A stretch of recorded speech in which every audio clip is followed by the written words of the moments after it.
আসসালামু আলাইকুম সুপ্রিয় দর্শক, পদে টিভি 24 এর পক্ষ থেকে আপনাদের সবাইকে আন্তরিক প্রীতি এবং শুভেচ্ছা জানাচ্ছি। প্রিয় দর্শক, বৈষম্য বিরোধী প্রেস ক্লাব এপিসি তৃণমূল টকশোতে আমরা আজকে যাকে যুক্ত করছি তিনি হচ্ছেন কিশোরগঞ্জ জেলার অন্যতম একজন নন্দিত মুখ, শহীদ প্রেসিডেন্ট জিয়াউর রহমানের অন্যতম একজন আদর্শ সৈনিক, সাবেক ইটনা উপজেলা বিএনপির সংগ্রামী আহ্বায়ক ও সভাপতি, ইটনা উপজেলা পরিষদের সাবেক নির্বাচিত উপজেলা চেয়ারম্যান, কিশোরগঞ্জ জেলা বিএনপির সাবেক সদস্য, কিশোরগঞ্জ জেলা আইনজীবী সমিতির বর্তমান সাধারণ সম্পাদক এবং বারবার নির্বাচিত সাধারণ সম্পাদক, জাতীয়তাবাদী আইনজীবী ফোরামের অন্যতম একজন নেতৃত্ব, কিশোরগঞ্জ ৪ ইটনা মিঠাবেইন অষ্টগ্রামের নন্দিত সংসদ সদস্য প্রার্থী জনাব আমিরুল ইসলাম রতন আজকের অনুষ্ঠানের আলোচক। প্রিয় দর্শক, অনুষ্ঠানে কিন্তু কোনো প্রশ্ন যদি আপনারা করতে চান তাহলে স্ক্রিনে দেখানো নম্বর কল করলে আমরা আজকের যিনি একজন বিদগ্ধ ব্যক্তি রয়েছেন, মুক্তিযুদ্ধের পর থেকেই বা মুক্তিযুদ্ধের পূর্বকালেই যে পরিবারের থেকে তিনি উঠে এসছেন, তার পিতা সেই সূত্রে নির্বাচনের অন্যতম একজন মেম্বার অফ অ্যাসেম্বলি ছিলেন,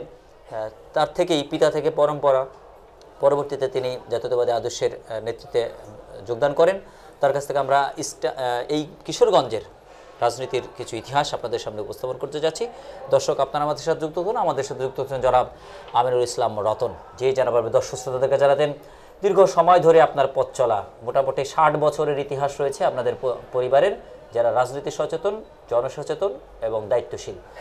তো আপনি পিতা থেকে পুত্রের পরম্পরায় আজ এ অদ্যাবধি এসছেন। আপনি দর্শকদেরকে জানান কি চেতনা ছিল, প্রেরণা ছিল, যার কারণে আপনি অবশেষে জাতীয়তাবাদী আদর্শের একজন ধারক এবং বাহক হিসাবে ইটনা মিঠাবেইন অষ্টগ্রামের এই সংসদে আসনে নেতৃত্ব দিচ্ছেন। আমি প্রথমত জাতীয়তাবাদী দলের প্রতিষ্ঠাতা শহীদ রাষ্ট্রপতি জিয়াউর রহমানকে শ্রদ্ধাভরে স্মরণ করি।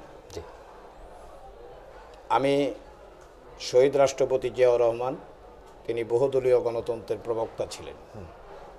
ওনার আকস্মিক শহীদ হওয়ার পর এই দলের নেতৃত্ব গ্রহণ করেন আমাদের দেশনেত্রী বেগম খালেদা জিয়া, এবং এটা একটা ইতিহাস। 1991 সনে তাবৎ দুনিয়া তাবৎ বিশ্ব বলেছে যে আওয়ামী লীগ রাষ্ট্রীয় ক্ষমতায় যাবে, এবং সারা দেশের সারা বিশ্বের কম্পিউটার বলেছে যে বেগম খালেদা জিয়া বিরোধী দলের নেত্রী হবে। কিন্তু তার আপসহীন নেতৃত্বের কারণে এদেশের জনগণ 1991 সনে জাতীয়তাবাদী দল থেকে সংখ্যাগরিষ্ঠ আসন পেয়ে বাংলাদেশের প্রথম মহিলা প্রধানমন্ত্রী তিনি হন। আমি ব্যক্তিগত জীবনে আমি বাংলাদেশের যত শহীদ রাষ্ট্রপতি জিয়াউর রহমানের অবর্তমানে যারা নেতৃত্ব দিয়েছেন, এর মধ্যে আমাদের দেশনেত্রী বেগম খালেদা জিয়া, তিনি হচ্ছেন ব্যতিক্রম, এবং তিনি আদর্শের প্রশ্নে কখনোই আপোষ করেন নাই। আদর্শের প্রশ্নে আপোষ করেননি ম্যাডাম খালেদা জিয়া। রাজনীতিতে নীতির রাজনীতি এবং নীতিহীন রাজনীতির একটি চিত্র আমরা আসলে দেখতে পাই কিনা। বঙ্গবন্ধু বা সাবেক বঙ্গবন্ধু, পরবর্তীতে তিনি স্বীকৃত বঙ্গশত্রু, তার সন্তান, জ্যেষ্ঠ সন্তান শেখ হাসিনা, তিনি 1981 সালের 17 মে এদেশে রাজনীতি করতে আসেন। আবার সমসাময়িক সময়ে ম্যাডাম খালেদা জিয়াও তার স্বামী হত্যার পরে তিনিও রাজপথে নামেন। একই সাথে শুরু করা দুজন নেত্রীর দু ধরনের আচরণ, একজন সকালে যা বলবো বিকালে তা চেঞ্জ করবো, তাতে কোনো চরিত্রের কোনো সমস্যা নেই। রাজনীতিবিদদের কোনো সমস্যা নেই, কারণ রাজনীতিতে শেষ কথা বলতে কিছু নাই, কথা দিলে কথা পরিবর্তন করলে কোনো পাপটাপ বলতে কিছু হয় না, কোনো বিতর্ক হয় না, জনগণ তাকে ছুড়েও ফেলে না। এইটা একজনের নেতৃত্ব। আরেকজনের কথা হচ্ছে যে কথা দিয়েছি, কথা রাখতে হবে, জীবন বাজি রেখেও নীতিতে অটল থাকতে হবে, নীতির প্রশ্নে আপোষহীন থাকতে হবে। আরেকজনের নেতৃত্ব নীতিহীন রাজনীতির নেতৃত্ব এবং নীতিযুক্ত রাজনীতির নেতৃত্ব ধারণকারী দুজন নেত্রীর বাংলাদেশ থেকে অবশেষে 24 জুলাইয়ে এক নেত্রীর বাংলাদেশ হয়ে গেল। এটির এই দুজন রাজনীতিবিদের আদর্শিক যে তাদের পার্থক্য, আদর্শিক পার্থক্য থেকে রাজনীতিবিদদের জন্য চরম এবং পরমতম শিক্ষা রয়েছে কিনা? জি, বেগম খালেদা জিয়া এবং শেখ হাসিনা। জি, খালেদা জিয়া কখনো রাজনীতি করে নাই। তিনি ছিলেন শহীদ রাষ্ট্রপতি জিয়াউর রহমানের স্ত্রী, আর বঙ্গবন্ধু শেখ মুজিবের মেয়ে ছিলেন শেখ হাসিনা। বঙ্গবন্ধু হত্যার পরে জীবনে কোনোদিন শেখ হাসিনা বাংলাদেশে রাজনীতি করতে পারতেন না যদি শহীদ রাষ্ট্রপতি জিয়াউর রহমান তাকে স্বদেশে আসার জন্য অনুমতি না দিতেন। শহীদ রাষ্ট্রপতি জিয়াউর রহমান শেখ হাসিনাকে এই দেশে এনে ওনাকে রাজনীতি করার সুযোগ করে দিয়েছেন।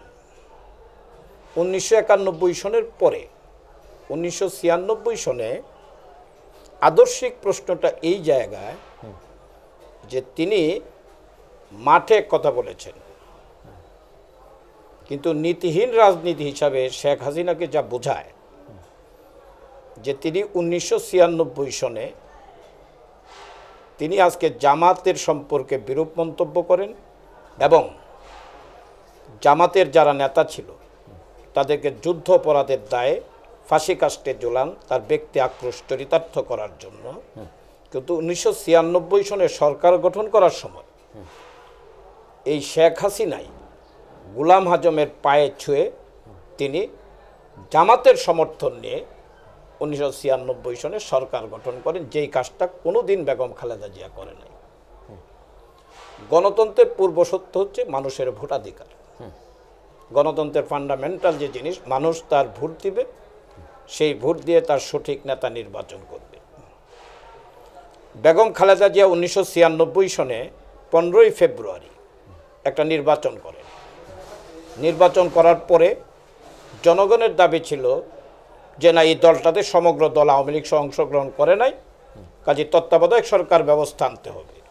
বেগম খালেদা জিয়া জনগণের প্রতি শ্রদ্ধা জানিয়ে 1996 সনে তিনি পার্লামেন্টে তত্ত্বাবধায়ক বিল আনেন এবং সেই সংসদ বাতিল করেন। তারপরে শেখ হাসিনা বাংলাদেশের 1996 সালে 12 জুন নির্বাচন অনুষ্ঠিত হয়।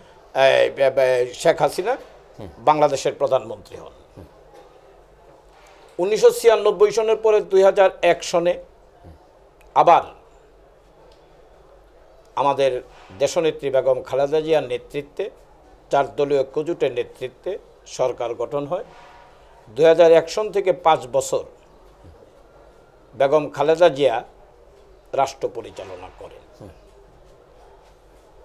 এমন একটা পরিস্থিতির সৃষ্টি হলো যে বাংলাদেশে আওয়ামী লীগ বেগম খালেদা জিয়াকে এবং জাতীয়তাবাদী দলের আদর্শের লোকজনদেরকে বিতর্কিত করার জন্য বিভিন্ন বিষয় তিনি টেনে আনলেন, যে নির্বাচনী ভোটার ব্যবস্থা ঠিক নাই, অনেক বিষয় দেশি বিদেশি অনেক ষড়যন্ত্র যুক্ত হলো। 2008 সনের নির্বাচনের আগে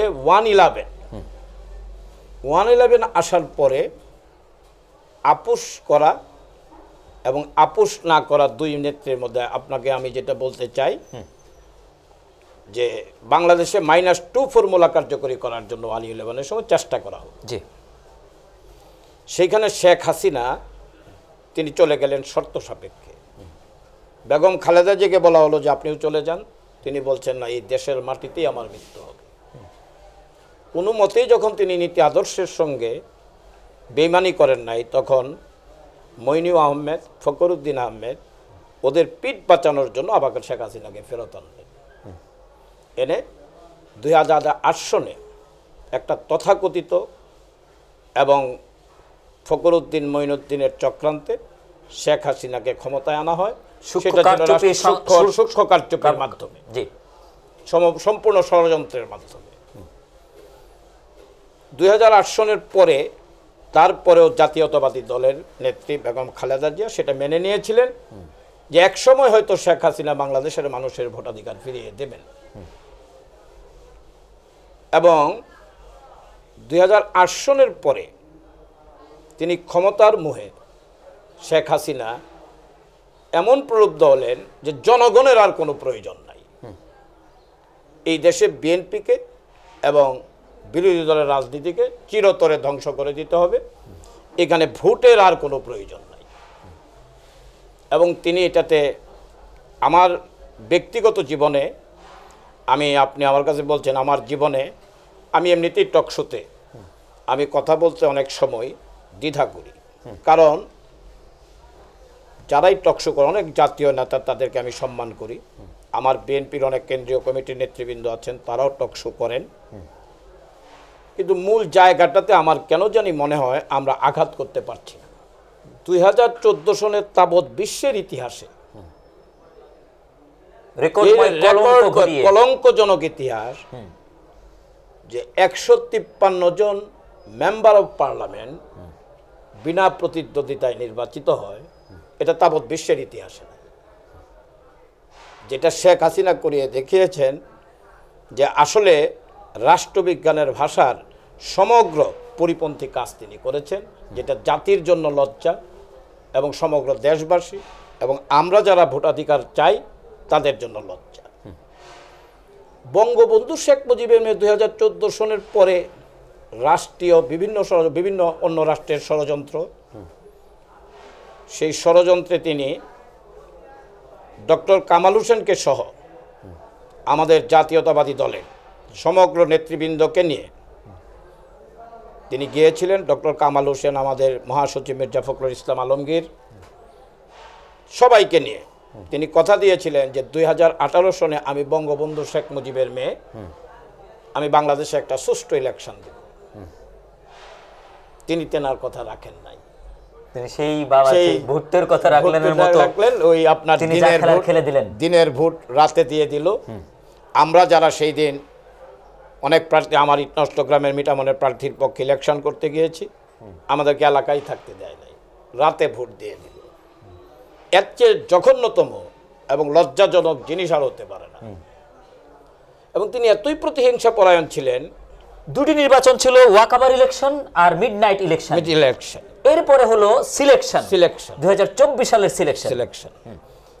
এই যে নির্বাচনী ব্যবস্থা, এই নির্বাচনী ব্যবস্থায় আমরা বিএনপির জাতীয়তাবাদের আদর্শের সৈনিক যারা, আমরা এখন মনে করি যে আমাদের ভারপ্রাপ্ত চেয়ারম্যান শহীদ রাষ্ট্রপতি জিয়াউর রহমানের সুযোগ্য সন্তান হচ্ছেন ভারপ্রাপ্ত চেয়ারম্যান তারেক রহমান। এবং যে বিপ্লবটা সংগঠিত হলো 5ই আগস্ট, সেই বিপ্লবটাকে আমরা অস্বীকার করি না। এটা কারো একক কৃতিত্ব বলা যাবে না। কারণ একটা মানুষ তার যখন বয়স হয়ে যায়, তার ভিতরে মৃত্যু ভয় থাকতে পারে, তার ভিতরে সুযোগ সন্ধানী মনোভাব থাকতে পারে। কিন্তু রাজনৈতিকভাবে জাতীয়তাবাদী দল বিএনপি এমন এক দল, তারা কিন্তু অনেক নির্যাতন, অনেক অত্যাচার সহ্য করেছে। আমাদের মেধাবী ইলিয়াস আলী, সিলেটের সাংগঠনিক সম্পাদক, তাকে গুম করা হলো। আমাদের চৌধুরী আলম, তাকে গুম করা হলো। তো এই যে আন্দোলন, এই যে সংগ্রাম, এই সংগ্রামের ফসল হচ্ছে 5ই আগস্ট। সেইখানে আজকে একটা নতুন দল হয়েছে, এনসিপিপি। এই দলের যিনি আহ্বায়ক হয়েছেন, সে বয়সে আমার ছোট হলেও সে মন্ত্রিত্ব পেয়েছিল। মন্ত্রিত্ব ছেড়ে দিয়ে তিনি এসে একটা দল গঠন করলেন। এখন প্রশ্নটা এক জায়গায়, যে বিভিন্ন সংস্কারের কথা বলা হচ্ছে। যারা সমন্বয়ক, যারা এই ছাত্র আন্দোলন করেছেন, তাদেরকে আমি শ্রদ্ধা জানাই এবং তাদের প্রতি আমরা এখন সিনিয়র সিটিজেন। রাজনীতি করার মনোবাসনা সকলেরই থাকতে পারে। বাংলাদেশের তাবৎ ইতিহাসে আছে যে আমার এলাকার যিনি রাষ্ট্রপতি ছিলেন, তিনি 23 বছর বয়সে জাতীয় পরিষদ সদস্য হয়েছিলেন। এদের বয়সও কাছাকাছি। 53 বছরের ইতিহাসে যে আন্দোলনটা হয়েছে, এর মূল ভিত্তি ছিল বাংলাদেশে একটা সুষ্ঠু ইলেকশন করা। এবং আমাদের দাবি হচ্ছে যে ছাত্র সমাজ যে আন্দোলনের ফসল হিসাবে দলটা তারা গঠন করেছে, সেই দল ইলেকশন করবে, ইলেকশনে অংশগ্রহণ করবে। কিন্তু ইলেকশনের চেয়ে বেশি ওনারা সংস্কারের দিকে মনোযোগ দিচ্ছেন। একটা অবিশ্বাস এখানে কাজ করছে যে রাজনৈতিক দলগুলি এই কাজগুলি করবে না। ডেমোক্রেটিক কান্ট্রিগুলোতে যে প্রচলনটি রয়েছে সেটি হচ্ছে যে ইলেকশন বা ইলেকশনের ভিত্তিতে দায়িত্ব পালন, কিন্তু এই জুলাইয়ের অভ্যুত্থানের পরে সিলেকশনের ভিত্তিতে দায়িত্ব পালন। অর্থাৎ ইলেকশন ভার্সেস সিলেকশন এখন অন্যতম একটা অন্তকন্দল অন্তদ্বন্দ্বের সৃষ্টি হয়েছে। আপনি আলোচনার মধ্যে বলেছেন যে এই আন্দোলনের অন্যতম প্রধান স্টেক বা মাস্টার মাইন্ড বা মাস্টার প্ল্যান বা এই আন্দোলনের সারবস্তুর ব্যাপারটি। বিএনপি 15.5 বছর আন্দোলন করেছে, কোন আন্দোলনে 70%, কোন আন্দোলনে 80%, কোন আন্দোলনে 90% সফলতা এসেছে, কিন্তু 90% সফলতা নিয়ে একটা রূপ পরিগ্রহ, একটা পরিবেশ তৈরি করা ছিল, তার মধ্যে ছাত্র জনতা সবাই মিলে বাকি 10 ভাগ যুক্ত হলো, একটি সফলতা আসলো। আমরা যদি এই আন্দোলনটিকে আমরা একটা ক্রিকেট টিমের খেলার সাথে তুলনা করি, তাহলে পুরো 45 ওভার ব্যাটিং করেছে 2-1 ক্রিকেটার, আর স্লো ওভারে ব্যাটিং করেছে বেশ কয়েকজন ক্রিকেটার, ধুন্দুমার ব্যাটিং করেছে, কম বলে বেশি রানও করেছে। নির্বাচক মহল আসলে কাকে ম্যান অফ দ্য ম্যাচ করবে সেটি প্রশ্ন আছে কিনা। 70%, 80%, 90% বৃহ রচনাকারী, আন্দোলনের ভিত্তি রচনাকারী জাতীয়তাবাদী দল বা তার যে জোট, 20 দলীয় জোট, তারা মাস্টার মাইন্ড বা মাস্টার প্ল্যানের মর্যাদা পাওয়া উচিত, নাকি শেষ সময়ে এসে শেষ মুহূর্তে এসে 1-2 মাসে যুক্ত হওয়ার 10% আন্দোলন যুক্ত করা বা শেষ 5 ওভার ব্যাটিং করা ব্যক্তিবর্গ আসলে ম্যান অফ দ্য ম্যাচ হওয়া উচিত? ম্যান অফ দ্য ম্যাচ রাজনীতিতে আপনি যে কথা ম্যান অফ দ্য ম্যাচ, যেমন আপনাকে যদি ধরেন যে বঙ্গবন্ধু শেখ মুজিব, স্বাধীনতা যুদ্ধের আগের শেখ মুজিব আর মুক্তিযুদ্ধের পরের শেখ মুজিব, এটা অনেক অনেক পার্থক্য, একেবারে আকাশ পাতাল তফাৎ। এটা আকাশ পাতাল তফাৎ। কারণ বাঙালি জাতীয়তাবাদ আর বাংলাদেশি জাতীয়তাবাদ, সেখানে বঙ্গবন্ধু শেখ মুজিব বাঙালি জাতীয়তাবাদে বিশ্বাস করতেন, সেইটাকে বাদ দিয়ে আমাদের শহীদ রাষ্ট্রপতি জিয়াউর রহমান বলছে যে নো, আমাদের পরিচয় হবে আমরা বাংলাদেশি জাতীয়তাবাদ। 9 মাস যুদ্ধ হয়েছে, 71-এর মুক্তিযুদ্ধ। আমি বুঝি না, আমি একজন মুক্তিযোদ্ধার সন্তান। আপনি একটা দেশের মুক্তিযুদ্ধের ইতিহাসকে বাদ দিয়ে, প্রথম হচ্ছে মুক্তিযুদ্ধের ইতিহাস। মুক্তিযুদ্ধ না হলে আজকে আমি আমিনুল ইসলাম রতন, আজকের নাহিদ ইসলাম, সার্জিস আলম, ফখরুল ইসলাম আলমগীর, আমরা কিন্তু কেউই সৃষ্টি হতাম না। রাইট। আজকে সমগ্র সৃষ্টি কিন্তু মুক্তিযুদ্ধের উপরে ভিত্তি করে আজকের সার্জিস আলম, আজকের নাহিদ ইসলাম, আজকের ফখরুল ইসলাম আলমগীর বলেন, আমাদের খালেদা জিয়া বলেন, এত খান শেখ চৌধুরীরা জন্ম নিয়েছে, সব কিন্তু মুক্তিযুদ্ধের ফসল। আর মাস্টার মাইন্ড বলতে যা বোঝায়, আমি মনে করি এই আন্দোলনের মাস্টার মাইন্ড হচ্ছেন আমাদের ভারপ্রাপ্ত চেয়ারম্যান তারেক রহমান। উনি শুধু লন্ডন থেকে আমাদেরকে যেভাবে ঐক্যবদ্ধ রেখেছেন, সেটা একটা দুর্লভ বিষয়। আর আমি আমার দৃষ্টিভঙ্গিতে আমি হচ্ছে ন্যাচারালি, আমি রাজনীতির ক্ষেত্রে আমি সবসময় চাই যে সত্য উদ্ঘাটিত, যে আমি মাই ম্যান পলিটিক্সে বিশ্বাস করি না। আমি শহীদ রাষ্ট্রপতি জিয়াউর রহমানের আদর্শে বিশ্বাস করি, আমি বেগম খালেদা জিয়া দেশনেত্রী, আমি তারেক রহমান ভারপ্রাপ্ত চেয়ারম্যান। এটা হলো আমার হৃদয়, এটা হলো আমার প্রাণ। তো রাজনৈতিক বৌদলতে মাস্টার মাইন্ড যদি করতে হয়, তাহলে বিএনপির প্রায় 10 লক্ষ মামলা হয়েছে, বছরের পর বৎসর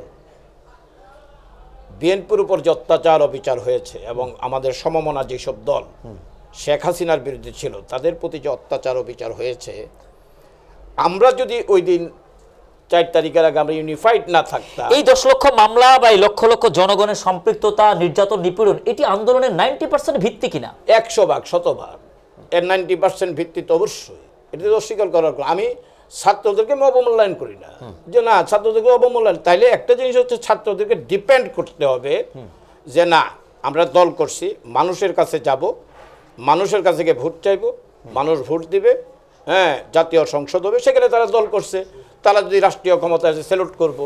আর আমার দল যদি রাষ্ট্রীয় ক্ষমতায় গিয়া, হ্যাঁ, আবার যে শেখ হাসিনা যা করছে আমি যদি তাই করি, তাহলে আমার পতনটাও সেই রকম হবে, যেমনি শেখ হাসিনা বা তার গঙ্গের হয়েছে, যেভাবে শেখ হাসিনা চলে গেছে আমাকেও চলে যেতে হবে। তাহলে এই জিনিসটা আমাদের ছাত্র নেতা যারা আছেন, যারা দল করছেন, তারা জাতীয় নেতা, ওনাদের অনেক কথাবার্তা আমি শুনি। আমি পার্সোনাল লাইফে দেখেছি যে কোনো ছাত্র নেতাই গণতন্ত্রের মূল ভিত্তি থেকে সরে যেতে পারে না। তো এখানে বিশ্বাস অবিশ্বাস যেটা সৃষ্টি হয়েছে যে 53 বছর যাবৎ দেখছি, কিন্তু 53 বছরের রাজনৈতিক ইতিহাসে এটা দেখা যায় নাই যে তিনটা কিন্তু আপনার বিপ্লবের তিনটা ধরন আছে। যে একটা সরকার গঠিত হবে 5 বছরের জন্য, সে যদি না যায় তার বিরুদ্ধে একটা আন্দোলন হবে, এটা গণ অভ্যুত্থান হইতে পারে। আরেকটা জিনিস হচ্ছে যদি কোনো সেনাবাহিনী আসে, সেখানে মানুষ চুপি ছাড়ে থেকে আন্দোলন করতে পারে। আর 53 বছরের ইতিহাসে যেটা হয়েছে, শেখ হাসিনা দেশ ছেড়ে পালায়, যেটা একটা বিপ্লব, এটা বিপ্লব হয়েছে, এটা বিপ্লব। এই বিপ্লবে শেখ হাসিনা ছাড়া, আওয়ামী লীগ ছাড়া সকলের অংশগ্রহণ ছিল। আর আমাদের যারা সন্তান তুল্য সন্তান, আর 52-এর ভাষা আন্দোলন বলেন, 71-এর মুক্তিযুদ্ধ বলেন, 69-এর গণ অভ্যুত্থান বলেন, 6 দফা থেকে 11 দফার যারা নায়ক ছিল, সবাই কিন্তু আপনার ছাত্রদের যে অবদান, ছাত্ররা যা পারে সেটা কিন্তু আরেকজন পারে না। যে ছাত্রদের মধ্যে যে উদ্দীপনা থাকে, তাদের মধ্যে যে সাহস থাকে না, পিছুটান তাদের থাকে না। সেইখানে হয়তোবা এই আন্দোলনে তাদের ভূমিকাকে আমি ছোট করে দেখি না, যে না তাদের ভূমিকা ছিল। এর অর্থ এই না যে বিএনপিকে খাটো করে দেখে তাদের ভূমিকাকে আমাদের মূল্যায়ন করতে হবে। মাঠের যে পরিস্থিতি বলছে, মাঠের যে চিত্র বলছে, বিএনপিকে খাটো করে দেখে কি অর্জন হচ্ছে। বিএনপির তো একেবারে ইউনিট পর্যন্ত কমিটি রয়েছে। যদি তাদের অ্যাকসেপ্টেবিলিটি অতি বেশি ভালো হতো, তাহলে তো একেবারে গণহারে সেই হ্যামিলনের বাঁশি বলার সে পঙ্গপালের মতো ইঁদুর যেভাবে ছুটে গিয়েছিল বাঁশির ডাকে, তাদের বাঁশির ডাকে তো সেইভাবেই ছুটে যেত এবং গণহারে তাদের কমিটিতে লোক যুক্ত হতো বা গণহারে তাদের দল করার জন্য লোক পাওয়া যেত। আমরা যেটা দেখতে পাই যে সমন্বয়কের ব্যাপারটি, যেটি প্রতিটা জেলা কমিটিতে প্রায় 11 জন সদস্যবিষ্ট যে সমন্বয়ক কমিটি রয়েছে, তার মধ্যে 7 জন, 8 জন, 9 জন, 10 জন পর্যন্ত বিএনপি পরিবারের ছাত্ররা, অর্থাৎ তার পিতা, মাতা, ভাই, চাচা, কেউ না কেউ বিএনপি রাজনীতির সাথে জড়িত। সেই ছেলেটি আন্দোলনের স্টেক হিসাবে রাজপথে নেতৃত্ব দিয়েছে, বৈষম্য ছাত্র আন্দোলনের অন্যতম নেতা। তাহলে যেখানে ছাত্র আন্দোলনের ঘর থেকেই বিএনপি, আপনি একজন রাজনীতিক, আপনার সন্তানটি ছাত্র নিয়ে সে বৈষম্যের বিরুদ্ধে আন্দোলন করে সে কিন্তু রাজপথে নেতৃত্ব দিয়েছে। তাহলে আন্দোলনের স্টেকের ক্ষেত্রেও ছাত্রদের মধ্যেও তো সেখানে 80%, 90% এখানে বিএনপির পরিবারের লোকজন রয়েছে। সেক্ষেত্রে যারা এই কথাগুলি বলছে, তারা কি বিচার বিবেচনা করে বলছে, নাকি কোনো বিশেষ মহল দ্বারা তাড়িত হয়ে বলছে, যারা আসলে ভিত্তিটা খুবই দুর্বল? আমার একটা জিনিস হচ্ছে যে কোনো দল যদি রাষ্ট্রীয় ক্ষমতায় থাকে, আমি কথা হচ্ছে যে স্ট্রেট মানুষ, আমি সত্য বলতে পছন্দ করি। আর আমি সবসময় জানি যে আমার সত্য বলতে আমার মৃত্যু পর্যন্ত হইতে পারে। জি, ডক্টর ইউনূস উনি আমাদের পরম পূজনীয় একজন মানুষ, সম্মানিত মানুষ। আমরা তাকে ট্রাস্ট করি এবং আমরা বিএনপি সহ সব দল মিলেই তাকে কিন্তু অন্তর্বর্তী সরকারের প্রধান বানিয়েছি। রাষ্ট্রীয় পৃষ্ঠপোষকতা যদি কোনো দলের জন্ম হয়, তাহলে সেটা হচ্ছে যে গণতান্ত্রিক শাসন ব্যবস্থার জন্য একটা ঝুঁকিপূর্ণ বিষয়। যেমন আমার জানা মতে নাহিদ ইসলাম উনি মন্ত্রিত্ব ছেড়ে এসে তিনি দলের প্রধান হলেন, কিন্তু তার যে পার্ট সাফায়েত, সে কিন্তু এখনো মন্ত্রী পরিষদে আছে। আমার ধারণা হচ্ছে মাহফুজ আলম এবং হচ্ছে আমাদের আসিফ মোহাম্মদ সজীব ভুঁইয়া রয়েছে, তারা যদি সত্যিকারের রাজনীতি করবেন, তাহলে তারা দুই পার্ট প্লে করতে পারে না। যে নাহিদ ইসলাম সহ তারা যদি আন্দোলন করে থাকে, তাহলে সবাই ইউনিফাইডলি এসে দল করবেন। সিনিয়রদের হাতে মন্ত্রণালয় ছেড়ে দিয়ে তারা চলে আসা, অর্থাৎ মানে দুই ভাই থেকে গেল, এক ভাইকে পাঠালো। তাহলে এইখানে অনেক প্রশ্নের অবতারণা হচ্ছে কিনা 100 ভাগ 100 ভাগ। এটা তো একজন বিবেকবান মানুষ প্রশ্ন করবে, যিনি রাজনীতি সম্পর্কে সচেতন, যে রাজনীতি পলিটিক্স সম্পর্কে সচেতন। হ্যাঁ, এখন যদি বাংলাদেশের মানুষকে আনকনশিয়াস বলা হয়, এটা ভুল হবে। বাংলাদেশের মানুষ অনেক সচেতন। সেইখানে ঘটনা হচ্ছে যে আপনি সরকারেও থাকবেন, আবার রাজপথে থেকে আন্দোলনে। এখন আর একটা মজার বিষয় হচ্ছে, বলতেছে যে এখন তো সুষ্ঠু ইলেকশন, নাহিদ ইসলাম যাই হোক আমি তো আগে এদেরকে চিনতাম না, ওই 5ই আগস্টের সময় তারা হয়েছেন, তাদেরকে আমরা নেতাই মনে করি, কারণ তারা এই আন্দোলনে তাদের অবদান ছিল। এই তারা এখন যা বলে এটা আসলে আমি কি বলবো, বললে আবার এরা এমনভাবে ধরে, যেমন আমি তো একজন ছোট্ট মানুষ, আমি খুব ছোট রাজনীতিবিদ, আর এমনভাবে ধরে যেমন মির্জা আব্বাস সাহেব আমাদের স্থায়ী কমিটির মেম্বার, উনি বলছেন যে সন্তানরা, হ্যাঁ তোমরা আমার সন্তানের মধ্যে আন্দোলন করেছো, তোমরা বাড়িতে ফিরে যাও। ওরা যেসব কমেন্টস করে, আমার এই কমেন্টস দেখলেও আমার লজ্জা, শিষ্টাচার এবং শিষ্টাচার বহির্ভূত, এটা তো আমরা ছাত্র নেতাদের কাছ থেকে আশা করি না। এখন এই যে নাহিদ ইসলাম, তারপরে ওই যে আমাদের সারজিদ আলম, হাসনাত আবদুল্লাহ, আমি আশ্চর্য হয়ে যাই, একজন স্টুডেন্ট লিডার তিনি, আমি বললে বিষয়টা এরকম একটা আত্মসমালোচনা। যেমন আমি অ্যাডভোকেট আমিনুল ইসলাম রতন, জেলা আইনজীবী সমিতির 5 বারের সাধারণ সম্পাদক, আমার এলাকায় নষ্টগ্রাম মিটামন, আমি একটা উড়োজাহাজ নিয়ে গেলাম, গিয়ে আমি আবার এই 200 মাইক্রোবাস নিয়ে গেলাম। হ্যাঁ, প্রশ্ন হচ্ছে আমার রাজনীতি হয়ে গেল, আমার রাজনীতি হয়ে গেল, জনগণ বোকা, আমার গাড়ি বহর দেখে আমাকে সিলেক্ট করে নিল, এই এমপি হচ্ছে। জনগণ কি এতটাই বোকা? না, এত বোকা না। আর সেকেন্ড থিং হচ্ছে যে ওনাকে যখন প্রশ্ন করা হলো সারজিদ আলমকে, তিনি বলছেন যে আমার বাবার যা আছে তাদের এটা করতে পারে। আমি আসলে জানি না যে একটা ঢাকা থেকে একটা উড়োজাহাজ ভাড়া করে 100 মাইক্রো নিতে কত টাকা খরচ হয়। আমার বাবা ইয়ার অফ 1970 তিনি MCA ছিলেন, এবং বাংলাদেশ সংবিধানের যে মুক্তিযুদ্ধের যে 72 সনের সংবিধান, সেই সংবিধানের তিনি একজন মেম্বার। আমি দেখেছি যে আমার বাবা রাজনীতি করতে করতে তার সহায় সম্বল যা আছে সব বিক্রি করেছেন। আর এই যে ছাত্র নেতারা ওই দিন তারা একটা মহাসমাবেশ করলো। আপনি যত কিছুই বলেন যে একটা দলে একটা মহাসমাবেশ করতে গেলে তার একটা ফান্ডিং লাগে, উইদাউট ফান্ডিং। যেমন আমরা যারা বিএনপির পলিটিক্স করি, আমাদের একটা ফান্ডিং আছে, আমাদের চাঁদা দিতে হয়, হ্যাঁ, সেন্ট্রাল কমিটির নেতাদেরকে চাঁদা দিতে হয়। তারা একটা ছোট দল হাজার হাজার মানুষের সমাবেশ করলো, এই ফান্ডিংটা তারা কোত্থেকে পেল? একটা ছোট দলের এই হাজার হাজার লোক সমবেত করা ছাত্র নেতাদের পক্ষে, যেটা আমরা আজকে 30 বছর 35 বছর রাজনীতি করে যে সাহস আমরা পাই না, ওরা এটা কি করে পায় আমি জানি না। এই সমালোচনাগুলো আসলে অন্যতম একটা বড় পরিসরে, একটা ব্যাপক আকারে একটা হিউমার হিসাবে এই নীতিহীন রাজনীতি যদি তারা করে থাকে, তাহলে সেটা তাদের জন্য উল্টো ইফেক্ট আসবে কিনা। যেটি ম্যাডাম খালেদা জিয়াকে নিজ বাড়ি থেকে উচ্ছেদ করেছিলেন, এক কাপড়ে ঘর থেকে বের করে দিয়েছিলেন সাবেক প্রধানমন্ত্রী শেখ হাসিনা। ম্যাডাম খালেদা জিয়া সেদিন আকুতি ভরে আসমানে উদ্দেশ্যে, আলিমুল গায়েবের উদ্দেশ্যে যে ক্রন্দন করে মানে আরজিটি করেছিলেন, তা যেভাবে কবুল হয়েছে, অর্থাৎ একজন বাড়ি থেকে উচ্ছেদ করা হলো আর একজনকে রাষ্ট্র থেকে উচ্ছেদ করা হলো। তো সিনিয়র সিটিজেনদের জীবনের ক্ষেত্রে যদি শিক্ষা না নিয়ে জুনিয়র সিটিজেনরা পলিটিক্সের ক্ষেত্রে যদি নীতিহীনতা না রেখে তারা যদি ওই একই রূপ পরিগ্রহ রূপ কাঠামো অনুযায়ী চলতে চায়, তাহলে তাদের পরিণত আসলে ফ্যাসিজমের ট্যাগ লাগবে কিনা অচিরেই। আমি ব্যক্তিগতভাবে আপনার প্রশ্নের সঙ্গে, আমরা আজকে দেখা যায়, যেমন আমি জাতীয়তাবাদী দলের একজন ছোট কর্মী, আমি প্রথমত যে আপনি যে কথাটা বলছেন যে এক কাপড়ে বেগম খালেদা জিয়াকে বাড়ি থেকে বের করে দিয়েছে, সেইখানে একটা বৃহৎ দল হিসাবে জাতীয়তাবাদী দল সেই আন্দোলনটা সেভাবে করতে পারে নাই। যে আমাদের দেশনেত্রী বেগম খালেদা জিয়া, এটা অধিকারের সম্পদ ছিল, কারণ নিজে দলিল করে দিয়েছিলেন, কিন্তু এরশাদ সাহেব পুরো তার দলিল ছিল। কাজে উনি হচ্ছেন আমাদের হার্ট, উনি হচ্ছেন আমাদের হৃদয়।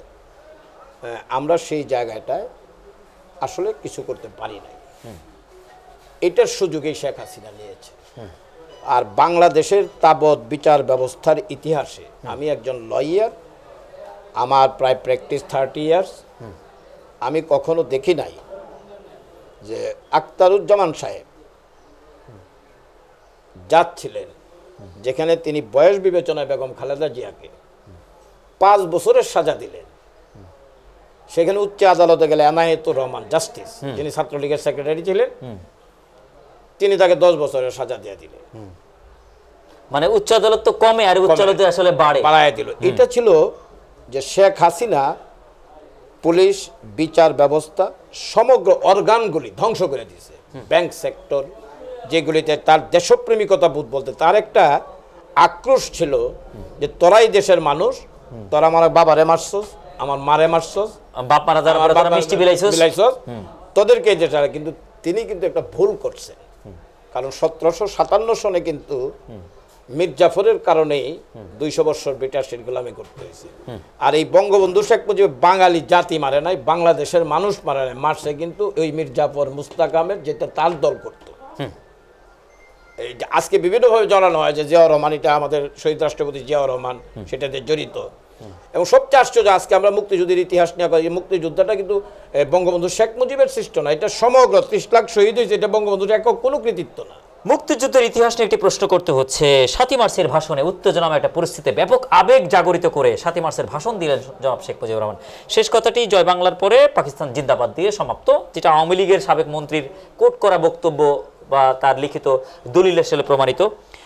25শে মার্চের কালো রাত্রি, টান টান উত্তেজনা, অপারেশন জেনোসাইড চলছে, সার্চলাইট চলছে। এমন অবস্থায় তৎকালীন আওয়ামী লীগের সাধারণ সম্পাদক জনাব তাজউদ্দিন আহমেদ কাগজ নিয়ে গেলেন, টেপ রেকর্ডার নিয়ে গেলেন, নেতা কিছু একটা করেন, আমরা এখন গেরিলা যুদ্ধের মতো আমরা যুদ্ধ শুরু করে দেই। তিনি তার নেতাকে ঘরে পাঠিয়ে দিয়ে নাকে তেল দিয়ে ঘুমাতে গিয়ে পাকিস্তানিকে ডেকে তাদের গাড়িতে চড়ে পরিবারকে নিরাপদে রেখে তিনি চলে গেলেন স্বেচ্ছা আত্মসমর্পণের মাধ্যম দিয়ে। এমন অবস্থায় উই রিভোল্ট বলে শহীদ প্রেসিডেন্ট জিয়াউর রহমান প্রথমে একটি ঘোষণা দিলেন, ছড়িয়ে পড়লো। এবার কিছু নেতৃবৃন্দ গিয়ে বলল যে না, শুধু একা বক্তব্য দিলে হবে না, সাথে একজন ন্যাশনাল লিডারকেও যুক্ত করতে হবে। ব্যাস, তিনি শিষ্টাচার মেনে জনাব শেখ মুজিবুর রহমানের নাম যুক্ত করে ঘোষণাটা দিলেন। আওয়ামী লীগ তাদের শাসনামলে দ্বিতীয় ঘোষণাটা নিয়ে ব্যাপক মার্কেটিং করেছে, শহীদ প্রেসিডেন্ট জিয়াউর রহমান ঘোষক নন, পাঠক ইত্যাদি ইত্যাদি প্রচার করেছে। কিন্তু তিনি যে উই রিভোল্ট বলে মুক্তিযুদ্ধের প্রথম ঘোষণা দিয়েছেন, সেখানে মুক্তিযুদ্ধের অনেক সেক্টর কমান্ডাররা বা যারা সেনাবাহিনীতে অবসর গ্রহণ করেছেন, অনেক অফিসাররা এখন জীবিত আছেন, তারা কিন্তু বলে যাচ্ছেন। সেক্ষেত্রে মুক্তিযুদ্ধের দালিলিক প্রমাণাদির ক্ষেত্রে যে মিথ্যাচারগুলি ছড়িয়ে পড়েছে, সেই মিথ্যাচার কে মুছে দেওয়ার ক্ষেত্রে জাতীয়তাবাদী দলের এই কাণ্ডারি, বাংলাদেশি জাতীয়তাবাদের প্রবর্তক শহীদ প্রেসিডেন্ট জিয়াউর রহমানের আদর্শকে এদেশের মানুষের কাছে হৃদয়ে হৃদয়ে পৌঁছানোর ক্ষেত্রে ইতিহাসের এই চোরাবালি থেকে উদ্ধার করাটা অতীব জরুরি কিনা? আমি মনে করি যে আপনি যে কথাটা বলছেন যে বঙ্গবন্ধু, আমি আসলে মুক্তিযুদ্ধের ইতিহাসটাকে নিয়ে আমি যদি সম্পূর্ণভাবে আপনাকে ব্যাখ্যা দিই, যে এটা অনেক সময়ের প্রয়োজন। তবে বঙ্গবন্ধু শেখ মুজিবুর রহমান তিনি 71 মুক্তিযুদ্ধে, এখন আমাদের বলতে হয়, এখন আমরা বুঝি, যদিও আমরা সিনিয়র সিটিজেন, সত্যিকার অর্থে যেদিন তিনি আত্মসমর্পণই করেছিলেন, এখন ইতিহাস তাই বলে। এবং আমাদের শহীদ রাষ্ট্রপতি জিয়াউর রহমান, এটা সর্বজন বিদিত যে তিনি ঘোষণা দিয়েছেন, সেটা বঙ্গবন্ধু শেখ মুজিব মানতে পারেন না। এই বিষয়টা সেটেল করার জন্য আমাদের মুক্তি মানে 1978 7ই নভেম্বর, 75-এর 7ই নভেম্বর সিপাহী জনতার বিপ্লবের মাধ্যমে যদি শহীদ রাষ্ট্রপতি জিয়াউর রহমানের সৃষ্টি না হইতো, তাইলে এই দেশে গণতন্ত্র বার্মাদের মতো হইতো, ইথিওপিয়ার মতো হইতো। জিয়াউর রহমান ছিল সত্যিকারের দেশপ্রেমিক একজন মানুষ, এবং ওই বিষয়টা বঙ্গবন্ধু শেখ মুজিব 75 আগেই ডিসাইড করতে পারত যে আমি মুক্তিযুদ্ধের নেতৃত্ব দিয়ে যেটা স্বীকৃত হোক। আর জিয়াউর রহমান সাহেব, শহীদ রাষ্ট্রপতি জিয়াউর রহমান, তিনি ঘোষণা দিয়েছেন, এটাকেও মেনে নেওয়া হোক।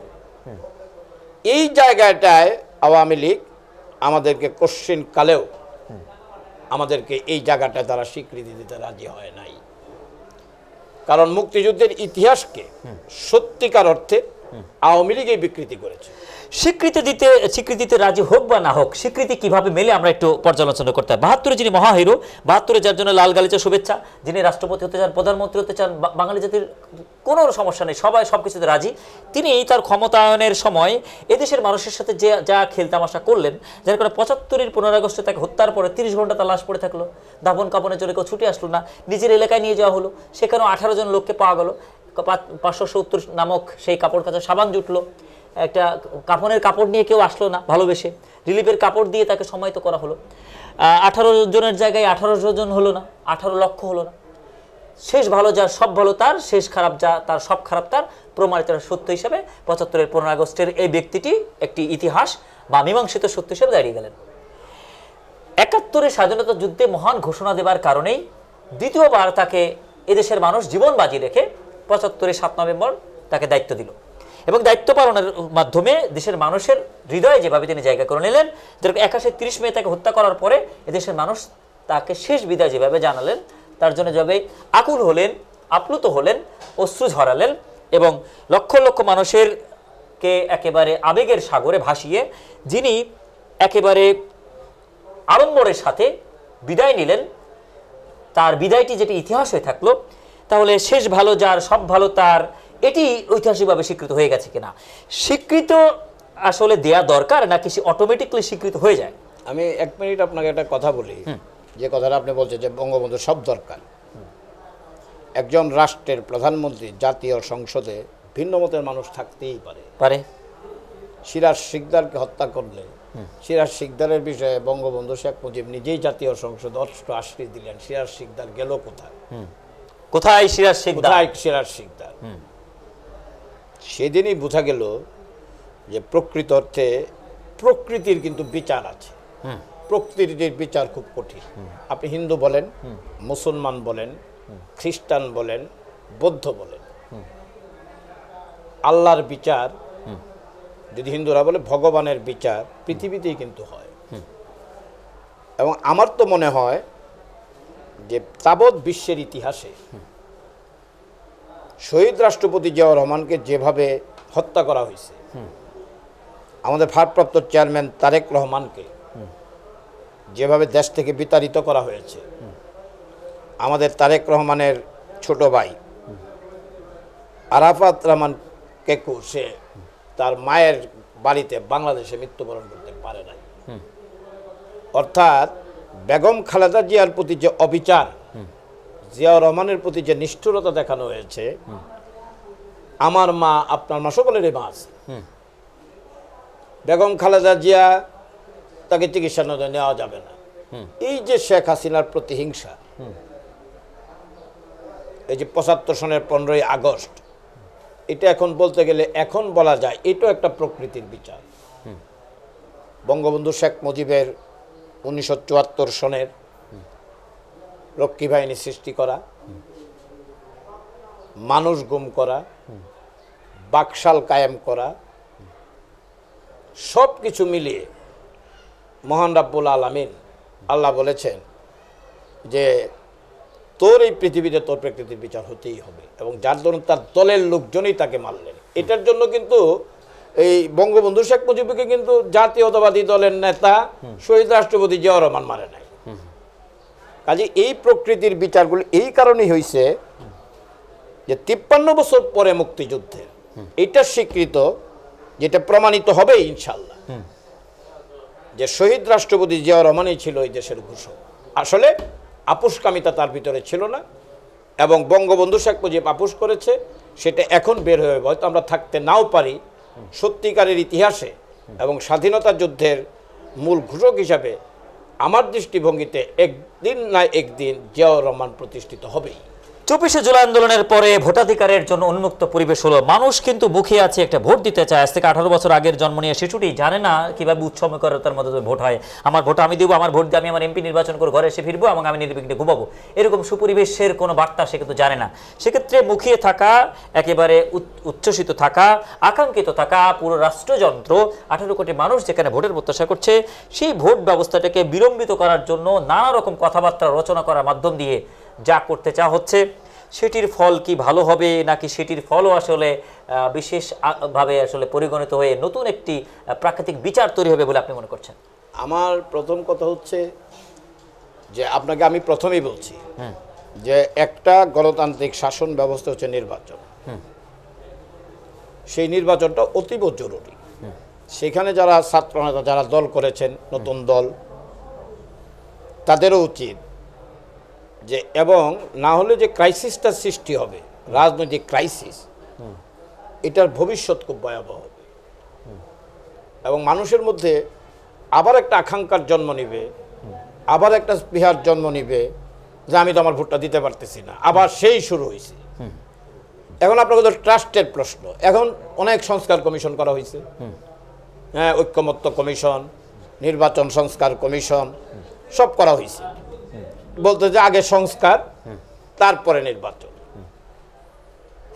আমার প্রশ্নটা হচ্ছে, যারা সত্যিকার অর্থে মনে করে যে রাজনীতি, কাউকে না কাউকে তো আপনার বিশ্বাস করতেই হবে, একটা দলকে, একটা নেতাকে আপনার বিশ্বাস করতেই হবে। তারেক রহমান যে 31 দফা কর্মসূচি দিয়েছেন, এর মধ্যেই তো সমগ্র কিছু আছে। যেখানে আওয়ামী লীগের সাবেক সাধারণ সম্পাদক, এখনো পর্যন্ত তিনি সাধারণ সম্পাদক, মানে আত্মগোপনে থাকা জনাব ওবায়দুল কাদের, যিনি বলেছেন যে বিএনপি যদি ক্ষমতায় আসে, আমরা যদি ক্ষমতায় চলে যাই, আমাদের লক্ষ লক্ষ নেতাকর্মী মারা যাবে, সেইটার কোনো কিছুই কিন্তু ঘটে না। তাহলে এত বড় একটা প্রতিহিংসা যিনি মানে থামাতে পারেন, যিনি প্রতিহিংসা প্রণত রাজনীতির পরিবর্তে মানবিক মূল্যবোধের রাজনীতি 31 দফার মাধ্যমে দিতে চান, সেটির প্রতি আস্থা যেখানে লক্ষ লক্ষ মানুষ রাখে, ধানের শীষের প্রতীকের ভালোবাসার প্রতি দেশের মা বোনেরা, সকল শ্রেণীর মানুষ যেভাবে এতটা গুরুত্ব দিয়ে বসে আছে, সেক্ষেত্রে আস্থার শেষ জায়গাটি শহীদ প্রেসিডেন্ট জিয়াউর রহমানের সন্তান জনাব তারেক রহমান কেন নয়? আমার তারেক রহমান নয় বলতে এইরকম বিষয়টা না, আসলে ভারপ্রাপ্ত চেয়ারম্যান তারেক রহমান যা দেন, সেটা হচ্ছে যে ভারপ্রাপ্ত চেয়ারম্যান চান যে এইখানে একটা সত্যিকারের গণতন্ত্র, যেমন তারা আজকে সংস্কার কমিশনের কাছে যে 2বারের বেশি প্রধানমন্ত্রী হওয়া যাবে না, সেটা কিন্তু তারেক রহমান সাহেব তার 31 দফা কর্মসূচিতে আছে। দ্বিকক্ষ বিশিষ্ট পার্লামেন্ট করতে হবে, এটা কিন্তু তারেক রহমান সাহেবের এই 31 দফা কর্মসূচিতে আছে। নির্বাচন ব্যবস্থা সংস্কার করতে হবে, এটা কিন্তু 31 দফার কর্মসূচিতে আছে। এখন আপনি 17 বছর আগের তারেক রহমান আর এখন তারেক রহমানের সঙ্গে বিবেচনা করলে চলবে না। আমি যতটুকু তার বক্তৃতা শুনেছি, আমার মনে হয় সে লন্ডনের থেকে শুধু রাজনীতির উপর পড়াশোনাই তিনি করেছেন, এবং আমার কাছে মনে হয় যে এটা আমার বেশি বলা হয়ে যায়। অনেকে আবার এইভাবে বলেন যে আসলে বিষয়টা এরকম হয়েছে যে বক্তৃতা দিতে গেলে আমরা নেতাদেরকে, হ্যাঁ, যেভাবে মানে ওই যে আছেন আপনার, যেভাবে বলি যে এই নেতাই আমার সব, এই নেতাই আমার জীবন, আমি এটা এইভাবে বলি না। আমি বলি সত্যিকার অর্থেই ভারপ্রাপ্ত চেয়ারম্যান তারেক রহমান হচ্ছে এখন পলিটিক্যাল দার্শনিক, এবং পলিটিক্যাল ফিলোসোফারের বর্তমান যে রাজনীতি আমরা দেখতে পাচ্ছি, ত্যাগ করলে বিএনপিতে পদ পাওয়া যায় না, হাইব্রিডরা বা ব্যবসায়ীরা পদ দখল করে না, এই সংস্কৃতি বা এই মিথ্যাচার, এই কথাগুলি কিন্তু একসময় চাউর ছিল। সেই চাউর জায়গা থেকে জনাব তারেক রহমানের যে নীতির রাজনীতি আমরা দেখতে পাচ্ছি, যে নেতাই রাজপথে ত্যাগ করেছেন তাকে ঠিক জায়গা মতো সম্মানিত করা হচ্ছে, পদে প্রদান করা হচ্ছে।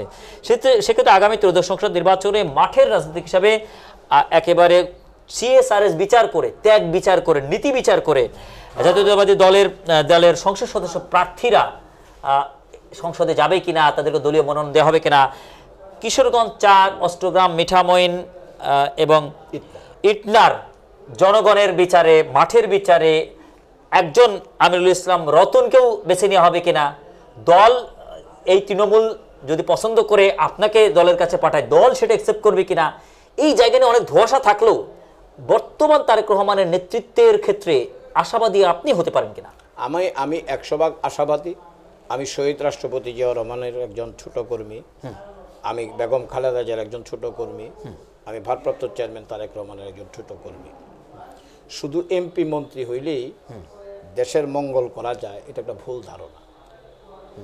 তারেক রহমানের একজন সৈনিক হিসেবে এমপি না হইলেও কিন্তু কাজটা করা যায়। যেমন আমি উপজেলার চেয়ারম্যান, যখন আমি বিএনপির সভাপতি, আমাকে কিন্তু একদিন উপজেলার চেয়ারম্যান আমাকে কিন্তু বাদ দিয়ে দেওয়া হইল। আচ্ছা, তা আমি ভাবলাম যে এটা হয়তো আমি উপযুক্ত মানুষ না, কিন্তু আমি কিন্তু রাগ করে ইলেকশন করি নাই। আমার প্রচুর জনপ্রিয়তা থাকতেও আমি কিন্তু ইলেকশন করি নাই। পরে যে দ্বিতীয় ধাপে যে ইদানিং ইলেকশন হলো 24 সনে, সেইখানে অনেক প্রেশার ছিল জনগণের, আমি কিন্তু ইলেকশন করি নাই, যেহেতু দলের নির্দেশনা ছিল যে করা যাবে না। এখন প্রশ্নটা হচ্ছে যে তারেক রহমান সাহেব, আমি মনে করি এটা হলো আমার ব্যক্তিগত অপিনিয়ন, যে বাংলাদেশের রাজনীতিতে একমাত্র আইডল হচ্ছেন ভারপ্রাপ্ত চেয়ারম্যান তারেক রহমান, এবং তিনি দেশে আসলেই আমি মনে করি সব বিষয়ে ফয়সালা হয়ে যাবে। আর যারা রাজনীতি করেন, এমপি মন্ত্রী হইতে চান, তাদের উচিত তো আসলে মানুষকে দেয়া, মানুষ থেকে নেবার নয়, মানুষ থেকে নেবার নয়। তাহলে আপনাকে যদি দল মনোনয়ন দেয়, আপনার হাতে যদি সেই সুনিশ্চিত বিজয়টি আসে, তাহলে আপনি দেবার জন্য কি কি উপযুক্ততা নিজের মাঝে তৈরি করেছেন? আইনবিদ থেকে আইন প্রণেতার জায়গাটি একটি আলোচনার দাবি রাখে কিনা? কেননা সংসদ সদস্য গণ হচ্ছেন আইন প্রণেতা। আইনের ধারা উপধারা না বোঝা ব্যক্তি কিভাবে আইন প্রণেতা হিসেবে সফল হবেন, সেটি কিন্তু প্রশ্ন থেকে যায় কিনা। যেখানে আইনের ধারা উপধারা ভিত্তিক আইন প্রণেতা হিসেবে একজন সংসদ সদস্য কাজ করেন, সেক্ষেত্রে আইনজীবীরাই আইন প্রণেতা হবার ক্ষেত্রে সর্বাগ্রে এগিয়ে আছেন কিনা? আইনজীবীদেরকে আসলে পার্সেন্টেজ বিচারে সংসদ সদস্য প্রার্থী করাটাও মানে অত্যাধিক গুরুত্ব বহন করে কিনা? আমি খুব স্ট্রেটভাবে বলি, যেমন ধরুন আমি কিশোরগঞ্জ জেলা আইনজীবী সমিতির সাধারণ সম্পাদক, 700 লয়ার ইন দিস বার, 700 আইনজীবী আছে। শুধু আইনজীবী জাতীয় সংসদে গেলেই এটার একদম জাতীয় সংসদ একদম সুন্দর হবে, সেটা আমি এভাবে বলি না।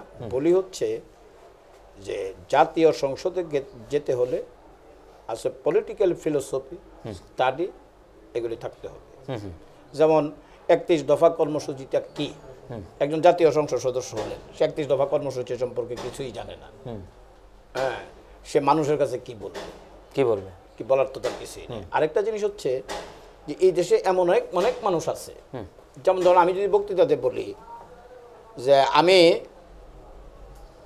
এখন এখানে দাঁড়িয়ে বক্তব্য দিচ্ছি, আমার মেজাজ যদি খারাপ থাকে, আমি কারো নাম মেনশন করতে চাই না, যে আমার মেজাজ যদি খারাপ থাকে, তখন ভারপ্রাপ্ত চেয়ারম্যান আমার স্ত্রীকে ফোন করে বলে যে ভাইয়ের মেজাজটা ঠিক আছে কিনা। তখন আমার বউ যদি বলে, আপনাদের ভাবি যদি বলে হ্যাঁ ভাইয়ের মেজাজ, তাইলেই তিনি আমার সঙ্গে কথা বলেন। তারেক রহমান ভারপ্রাপ্ত চেয়ারম্যান, তাকে তো ছোট করে খাটো করে মানুষের সামনে এইভাবে বলাটা কোনো নেতারই উপযোগী পরিবেশ এবং উপযুক্ত বলে আমি মনে করি না। তারেক রহমান কারো মেজাজ বিচার করে কল দিবেন এবং কল দেবেন না, আসলে তারেক রহমানের সাথে এটা যায় কিনা? না না না, এটা কখনোই হইতে পারে না, এটা যে কেউ হোক। এবং এইসব বেফাস কথাবার্তা বলার কারণে আমাদের দেশে রাজনীতিবিদরা, বিশেষ করে ভারপ্রাপ্ত চেয়ারম্যানের বাংলাদেশের আগমন একটা অতীব জরুরি বিষয়, এবং তিনি আসলে বাংলাদেশের বর্তমান যে চিত্র আছে এটা সমগ্রটা পাল্টে যাবে। আর আরেকটা জিনিস হচ্ছে যে রাজনীতি করা মানে চাঁদাবাজি, ধান্দাবাজি। হ্যাঁ, রাজনীতি করা মানে যে রাষ্ট্রীয় ক্ষমতায় কালকে বিএনপি যাবে, হ্যাঁ আমি একটা পদ পদবি পাবো, পেয়ে গিয়ে আমি লুটপাট করবো, যেটা 53 বছরে চলে আসছে। কিন্তু ভারপ্রাপ্ত চেয়ারম্যানের যে বক্তৃতা এবং তোনার যে দর্শন, সেটা কিন্তু বলে না।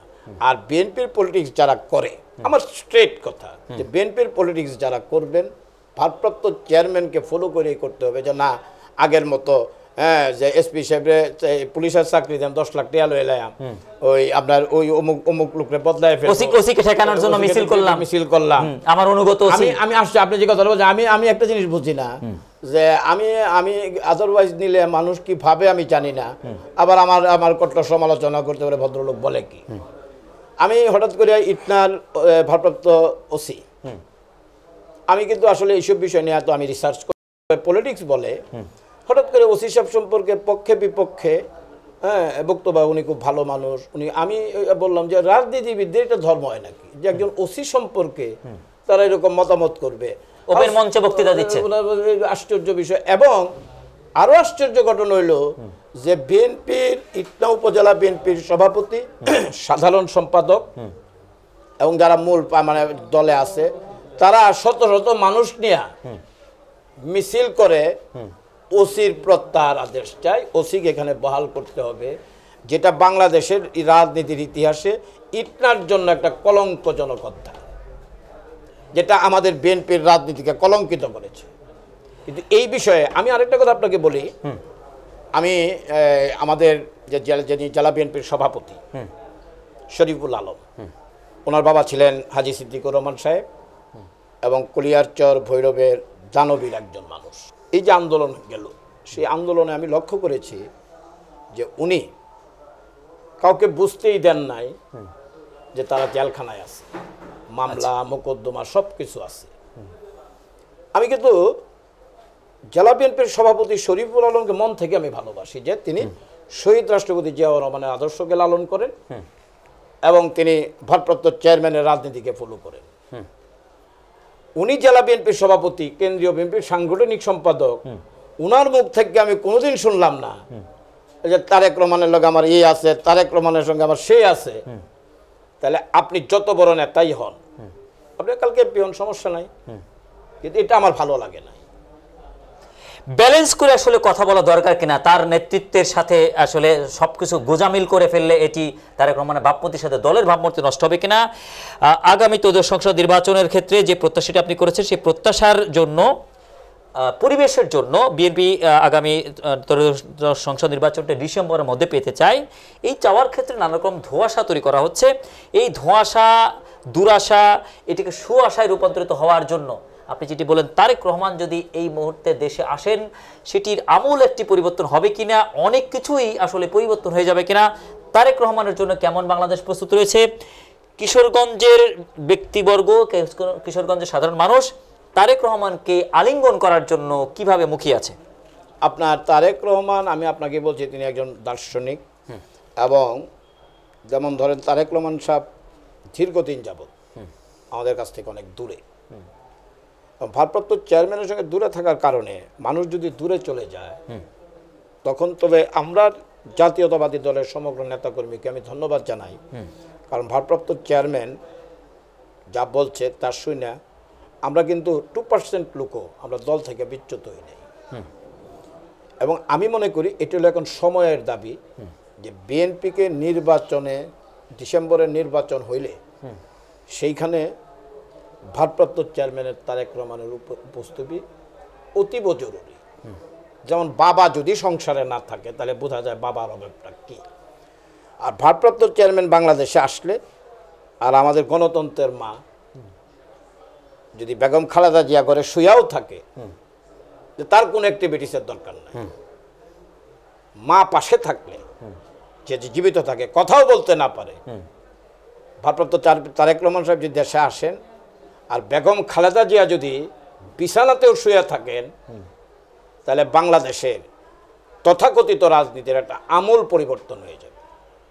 এবং ভারপ্রাপ্ত চেয়ারম্যানের নেসেসিটিটা জরুরি, কারণ আমি ব্যক্তিগতভাবে মনে করি আমাদের ভারপ্রাপ্ত চেয়ারম্যান তারেক রহমান যা বলে, অনেকেই এটা শুনেও না শোনার ভান করেন, যেটা বাংলাদেশে আসলে আর হবে না। বাংলাদেশের রাজনীতিতে তারেক রহমান আসলে বোঝা যাবে যে তারেক রহমান কি জিনিস, কিছুই থাকবে না এই দেশে।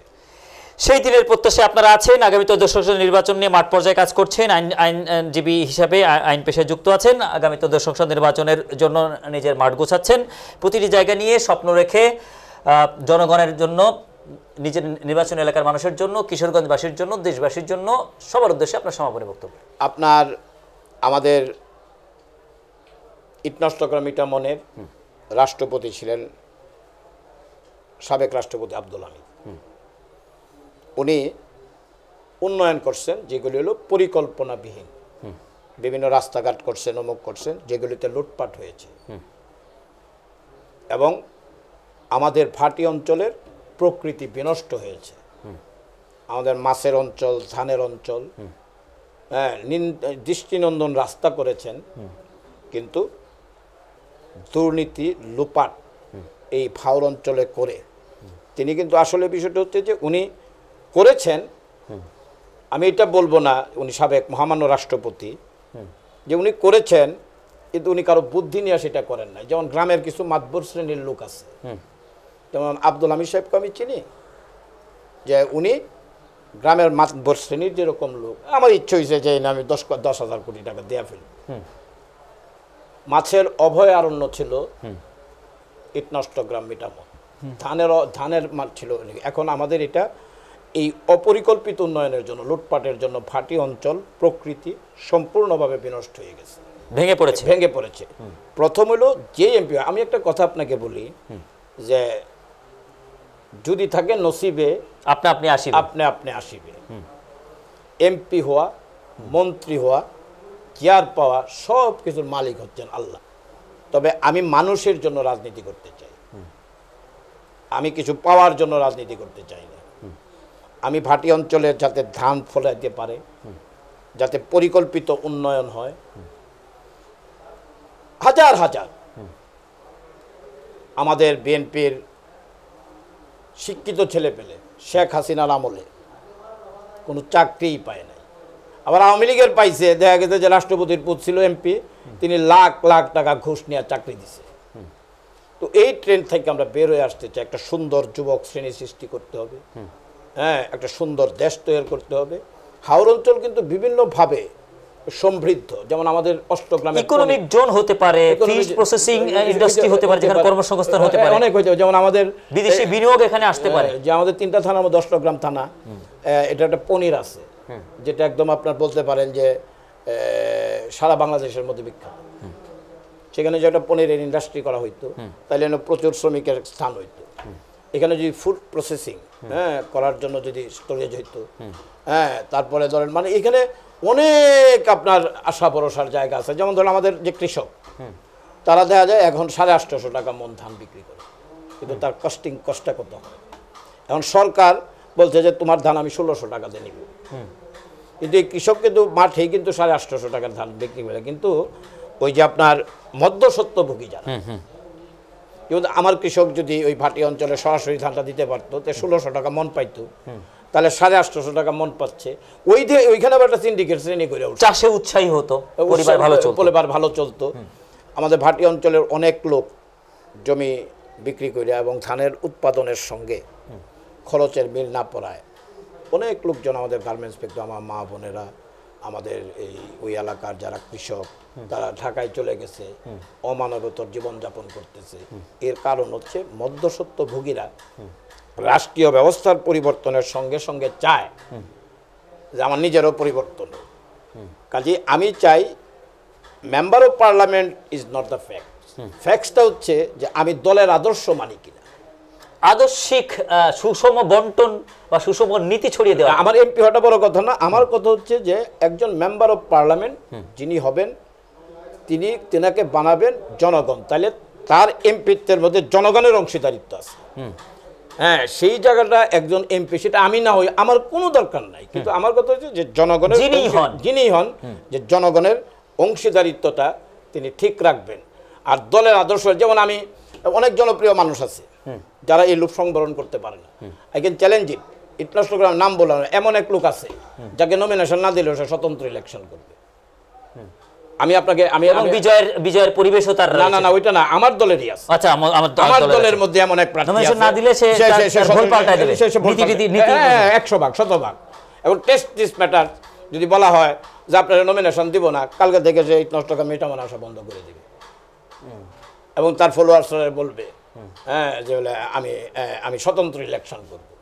কিন্তু আমাদের বক্তব্য হচ্ছে ভারপ্রাপ্ত চেয়ারম্যান তারেক রহমান, আমাদের দেশনেত্রী বেগম খালেদা জিয়া, শহীদ রাষ্ট্রপতি জিয়াউর রহমানের যে আদর্শকে আমি লালন এবং ধারণ করি, এখানে এমপি না হইলেও মৃত্যুর আগের দিন পর্যন্ত বিএনপির আদর্শের সঙ্গে থাকব, বিএনপির আদর্শের সঙ্গে বেইমানি করব না, এবং এমপি হওয়ার জন্য বিএনপির রাজনীতি করি না। জি, আপনাকে আমাদের সাথে যুক্ত থাকার জন্য ধন্যবাদ জানাচ্ছি। প্রিয় দর্শক, এতক্ষণ যুক্ত ছিলেন তৃণমূল শহীদ প্রেসিডেন্টের আদর্শ নিয়ে দীর্ঘ সময় পরম্পরা রাজনীতিক হিসেবে যিনি আদর্শিক নেতৃত্ব গঠন করেছেন, সুনিয়ন্ত্রিতভাবে বা সুবিন্যস্ত মানসিকতা নিয়ে নিজের সংসদে আসনকে নিয়ে তিনি যেভাবে স্বপ্ন দেখছেন বা যেভাবে তিনি জনগণের কাছে জন আস্থার একজন ব্যক্তি হিসেবে নিজেকে পরিগণিত করেছেন, তার এই ত্যাগ বা তার নীতি বিচার করে, মাঠের রিপোর্ট বিচার করে আগামী ত্রয়োদশ সংসদ নির্বাচনে আজকের আলোচককে অবশ্যই নির্বাচনের জন্য উপযুক্ত মনে করা হবে বলে তৃণমূল মনে করছে, সাধারণ মানুষ মনে করছে।